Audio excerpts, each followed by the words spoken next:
That place they're talking about was the Vietnam War, one of the great tragedies of American history. And those of us who protested the war, yesterday the President of the United States gave a Medal of Honor award posthumously to a Vietnam veteran.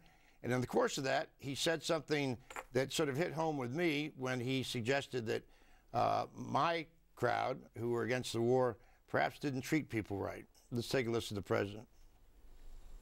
And this month will begin to mark the 50th anniversary of the Vietnam War, a time when, to our shame, our veterans did not always receive the respect and the thanks they deserved, a mistake that must never be repeated.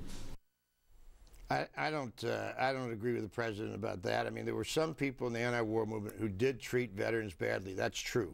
But as a group, as a whole, the anti-war movement, which was huge, millions and millions and millions of people, did not treat veterans that way. Who treated veterans badly was the Veterans Administration, who didn't take care of them very well. But it wasn't the anti-war movement that did that. I'd say good for him. Mm-hmm. Yeah? Mm-hmm. Yep.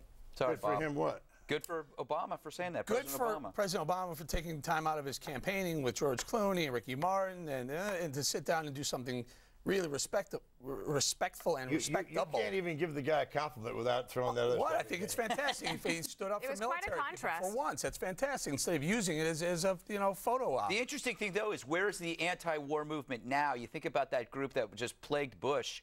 He can't say that about the movement now because they aren't anywhere. It's like the Green movement with the BP spill. The anti-Vietnam War movement was millions and tens of millions of people. It was not your Occupy Wall Street. It was huge. And when it started, it did start with some people who were off campuses. But by the time it finally reached its fulfillment, it was people from the suburbs whose kids were getting killed in a disgraceful war that was built on a lie. Well, I think you can disagree with the war, but I do think you can't disagree with the way that our troops were treated by some people. And I do think Obama did the right thing. And it wasn't just the people that spit on our troops. It's Hollywood that somehow perpetuated this myth that Vietnam vets are crazy. Platoon, Taxi Driver, Robert De Niro, he's crazy, he's some psycho. I mean, the constructs put in place by Fonda, by Kerry, by Oliver Stone, they've hurt our veterans.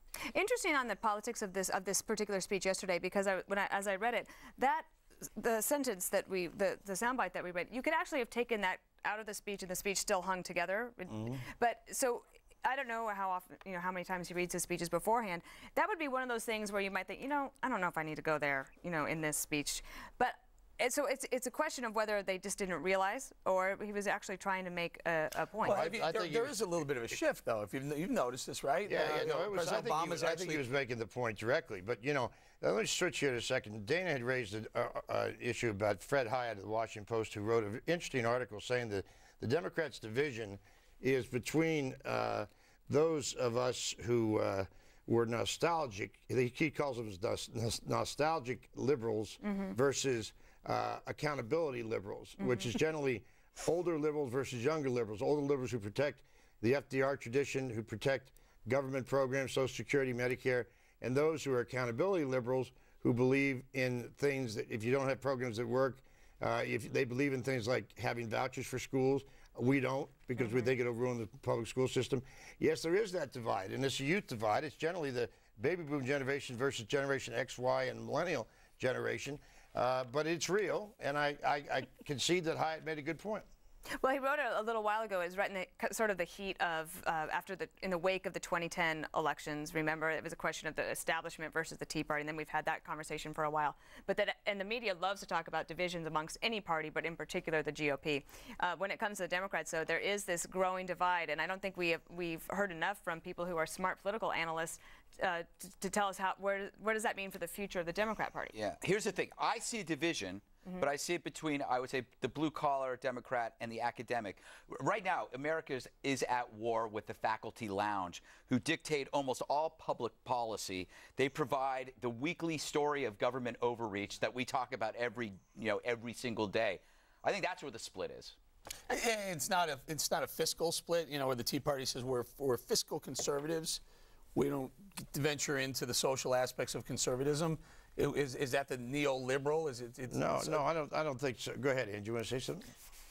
I was just going to say I agree with the nostalgia liberal, but accountability liberal, I mean, to me, that's an oxymoron. Well, no, it's like, hold on, it's like jumbo shrimp or dry ice. I mean, some of the things that we're saying, I've never met a liberal that wants to reform Social Security. I mean, well, that's not, the first only of all, an accountability liberal I know is someone who switches parties and becomes a Republican. That's an accountability liberal. Did you have to mention shrimp? The reality is there is a difference. The one thing that does unite us is the Republican Party, who we just cannot stand. And vice versa. All right, and vice versa. Okay, there you go. I should also mention that the Vietnam veteran who was honored at the White House with the Medal of Honor is Leslie Stabo. Congratulations to him for his great courage, and thank him for what he did. I think he deserved it. I'm glad he got it. Okay, coming up, when I went to school, if you didn't pass the test, you flunked. I got straight A's, of course. But times have changed. We'll tell you about how one state is lowering the bar for students next on The Five.